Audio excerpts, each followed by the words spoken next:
This is Dishin Dirt with Gary Pickren, South Carolina's only podcast dedicated to the real estate agent craft. And now, the host of Dishin Dirt, Gary Pickren. All right, and greetings and welcome back, everyone, to another episode of Dishin Dirt. I'm your often opinionated, rarely wrong, and award-winning host, Gary Pickren, coming to you from the beautiful downtown Columbia, South Carolina offices of Blair, Cato, Pickering, Castelline. This the last week of March 2025. Jam-packed show for you today. Cannot wait to get started on the topic today. But before we do, a couple of things I want to talk about.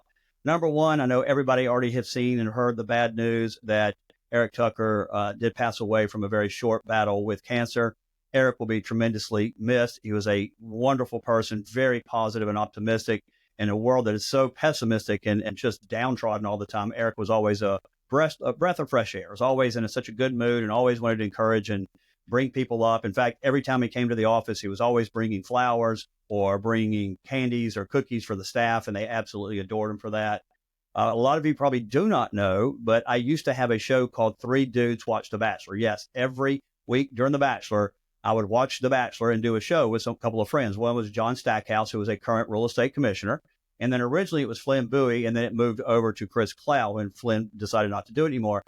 But our very first guest that we ever had on Three Dudes Watch The Bachelor was, in fact, Eric Tucker. And when Eric came to my office to record this show, he brought a rose, and then he also brought a signed picture from Chris Harrison, the host of The Bachelor. And I was beside myself. I absolutely think Chris Harrison's awesome. I actually have a bobblehead doll of Chris Harrison right there holding up a rose. So I was ecstatic. So the whole show, we do the show with Eric, have a great time making fun of the show, because that's really what we did, just made fun of the show. And at the end of it, Eric finally admitted that the picture was forged by his partner, Paul. So good laugh. We all had a good time with that. But Eric was such a fun person to be around, and he will be sorely missed. There is absolutely no doubt about it. It was very shocking news that we received.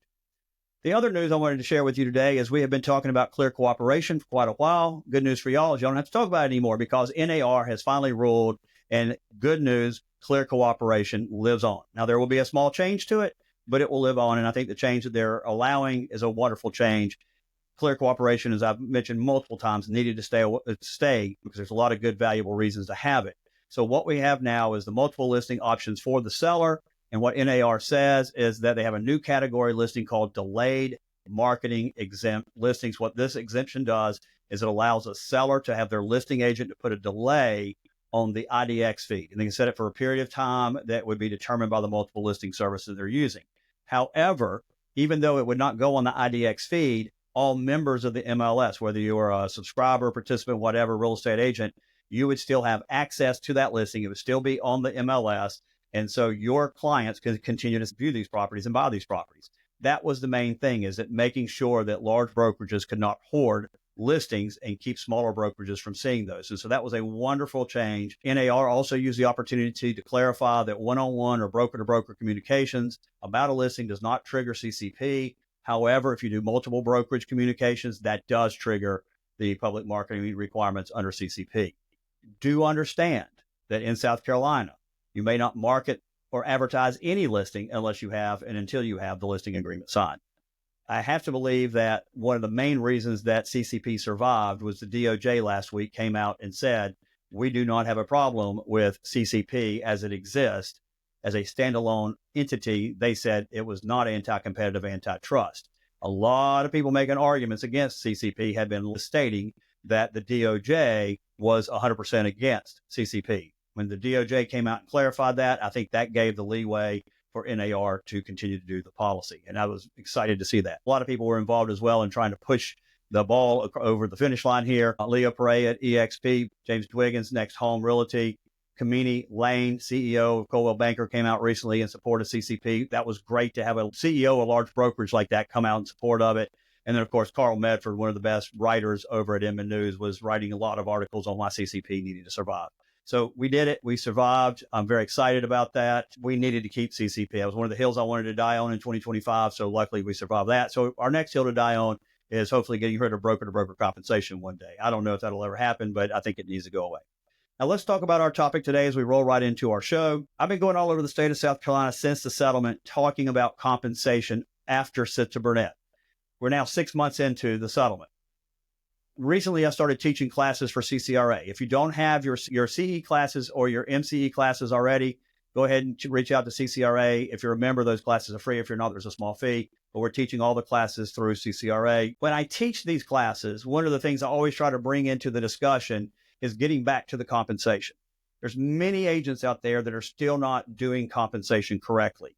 Talked to a lot of lawyers, and they're saying the same thing. They're seeing it all over the board that the agents still are not doing compensation correctly. We're seeing it restated in a Form 120, but also being restated in a contract. And so you don't know whether they're trying to hit it twice or that's just a restatement. And sometimes you'll ask the agent and they'll tell you, oh, well, this time it's both, but the next time it's not. And they're being written the same way. So there's a lot of real estate agents that aren't doing it correctly. And so we need to continue to get that education out there. Matter of fact, I'll probably do a podcast. I think I've already done several on this topic, but we'll do another one if we have to make sure that the real estate agents understand how to do compensation post-Sitzer Burnett.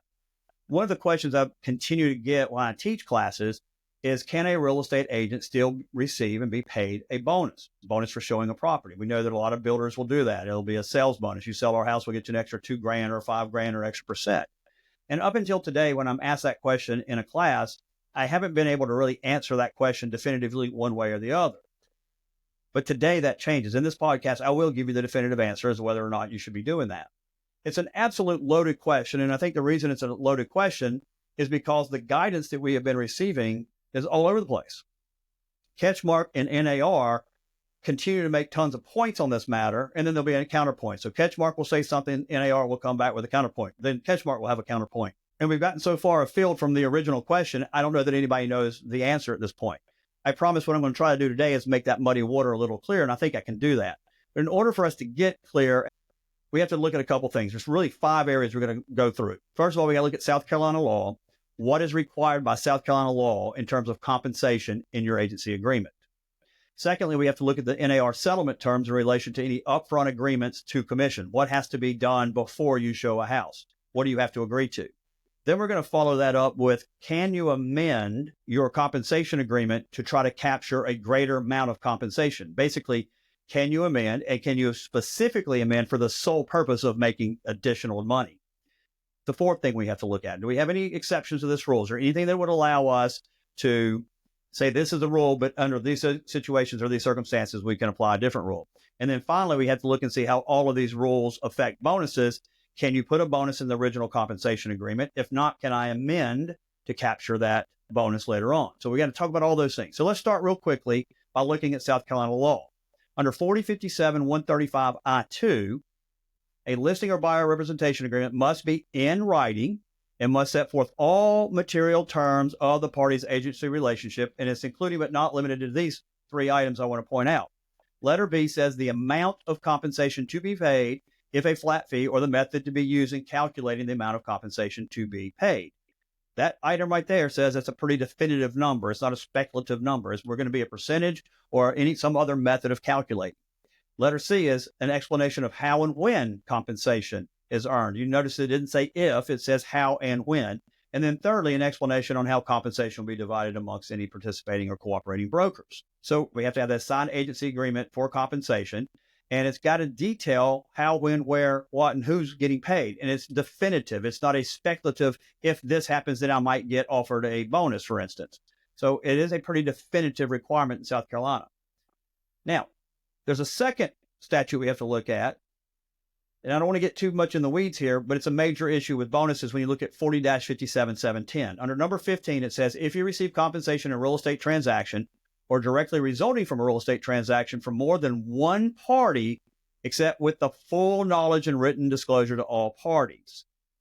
Back when we were doing comp prior to the settlement, all comp was done as broker-to-broker compensation. Listing agent would take a listing, they would get paid comp, and they would agree to pay some of that comp to the buyer's agent by putting it on the multiple listing service. All the brokers were in agreement to that. They had signed agreements with MLS. Once you put it on the multiple listing service, then the comp was paid to the buyer's agent. They brought you an accepted contract. There was no documents that had to be signed.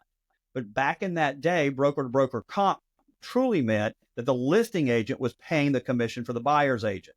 When you're asked who's paying whose commission, in that particular example, the listing agent was paying the buyer's agent, not the seller. Seller had no agreement with the buyer's agent. Buyer wasn't paying the buyer's agent. It was the listing agent. When, however, you brought in a bonus was being paid directly by the seller. So if in a situation we have broker-to-broker comp with a bonus, you're getting paid by two parties. You're getting paid your commission by the listing agent, and they're getting paid your bonus by the seller. So when those situations arise, it has to be with full knowledge with a written disclosure. That's important because you can't put that into your original exclusive right to buy agreement because we don't have full knowledge and we're not disclosing it at that point in specificity to our buyer.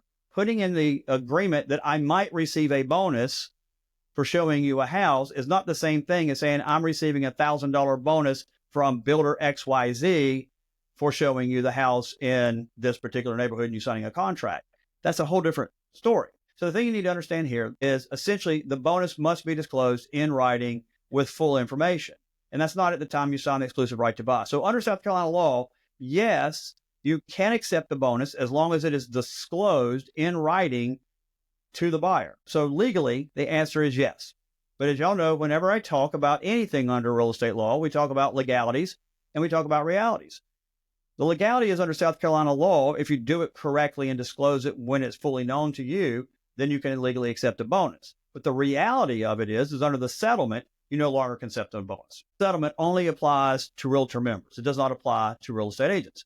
So if 60% of our real estate agents are realtors, that 40% of us don't have to comply with it. You would be very foolish to take that position because if you look and see what Ketchmark has done is not only did he sue the realtors, then he tried to sue people and other lawyers are suing people that are not protected by the realtor settlement. So if you want to try to claim, well, I'm not part of that settlement, then that also opens you up from another lawsuit. The reality of it is you're going to follow whatever that settlement says, or you're being very risky with your business otherwise. So let's look at what NAR says about the settlement in terms of compensation. If the seller, this is question number 49 under their frequently asked questions about the settlement, if the seller or the listing broker offers a bonus or financial incentive in addition to the offer of broker compensation, can accept the extra compensation? The answer is the buyer broker may not accept compensation for broker services from any source that exceeds the amount or rate agreed to in the agreement with the buyer. So that's kind of vague, and I think it's purposely vague. It doesn't really answer the question, I want to know, could I get a bonus? But the reality of it is that does kind of cover all compensation, which includes bonuses, because bonuses is compensation. So what it's saying is that you cannot get paid unless you have a written agreement with the buyer. So if you have a written agreement with the buyer saying you'll get paid zero, then you're getting zero. You can't later get more money. And we'll talk about the ability to amend, but you can't just take more money. You have to have a written agreement from the buyer allowing you to get the money in the first place. If you look at it this way, if you put X into a buyer representation agreement, the buyer's going to pay you X, and the seller is willing to pay you X plus 1, you can only get X. You cannot get X plus 1. You can only get what's in your actual agreement. Now, if your agreement said X plus 1, then you could get X plus 1, but your agreement in this situation says X, that's the maximum you can get. So that raises the bigger question.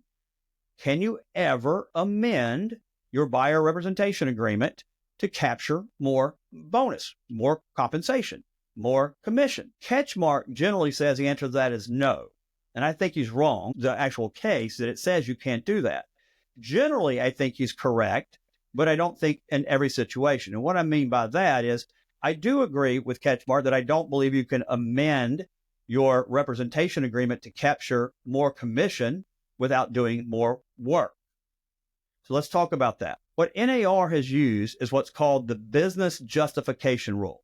And I agree with the business justification rule, but we need to explain it. But first, as I explained, I want to talk about Summer Gorelick. She is a real estate compliance consultant. She's a former California Department of Real Estate investigator. Here's what she says. This prohibition provides a straightforward compliance framework. Realtors could not use amendments to increase their commission, thereby reinforcing consumer protection principles and ethical real estate practice. And then she says this. The intent was to prohibit any post-execution modifications that would financially benefit the agent at the seller or buyer's expense. So what does that mean? What she's saying is you can only capture what the buyer is obligated to pay, even if the seller agrees to offer more, and you can later talk the buyer into agreeing to that. However, what I think that's missing here is the ability to amend. And what NAR has said is when asked whether a realtor could accept a bonus in excess of what was initially agreed upon by the buyer, Leslie Muchow, who is the general counsel for NAR, she says, initially stated that a business justification would be required. But then she reinforced her earlier statement that the amendment could not exclusively be made to increase compensation. So what the world does that mean? Well, I think it's very simple. If I've signed an agreement for X and a seller's agreed to pay X plus 1, I cannot go back to my buyer and say, good news for me, the seller has agreed to pay X plus 1. Will you amend your agreement so I can get paid more? The answer is no. You cannot amend solely to capture more money. That's wholly different, however, if you were hiring me to show you a house and paying me $100 just to show the house, and that was the entire extent of our agreement. I will show you the house. That's it. No client services, nothing else. And then after seeing the house, you said, I really like this house. I think I want to put an offer. Will you now provide me full client services? Then I can come and say, well, my fee is X for that. So yes, I have increased my fee, but I've also increased my work, my liability, and every aspect of what I do as a real estate agent. So that would be a business justification rule. There is no business justification for saying I was getting paid X and the seller's willing to pay me X plus 1, so I'm going to take this extra money.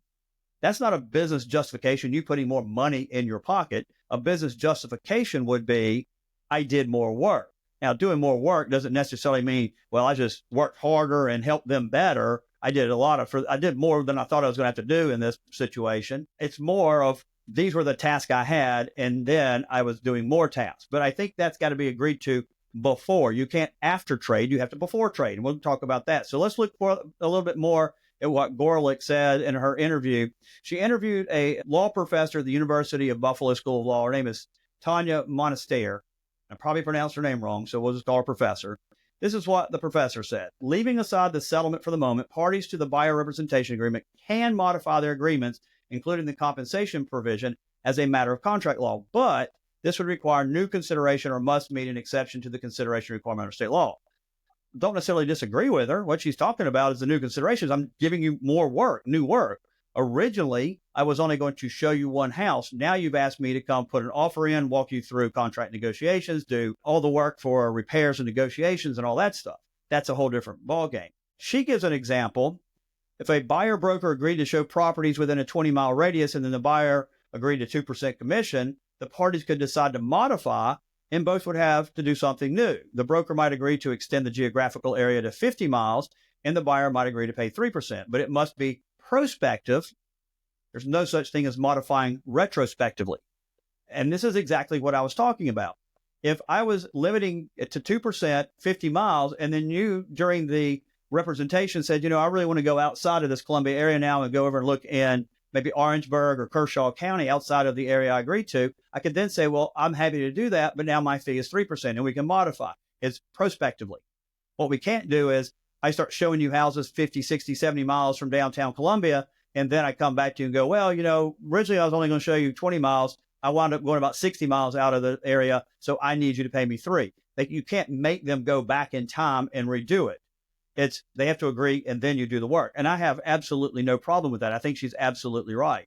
Going back to what Leslie Muchow said is, did you contemplate that this was going to take you a month, but it ended up taking you a year and a half to represent them? Did you contemplate viewing one home, but ended up touring 100 homes? There are examples of potential ways that there might be a potential justification to go back to the buyer and ask them to amend. With all that, you have to remember that this is not a unilateral amendment. The buyer would have to agree to that amendment. I agree with what she said.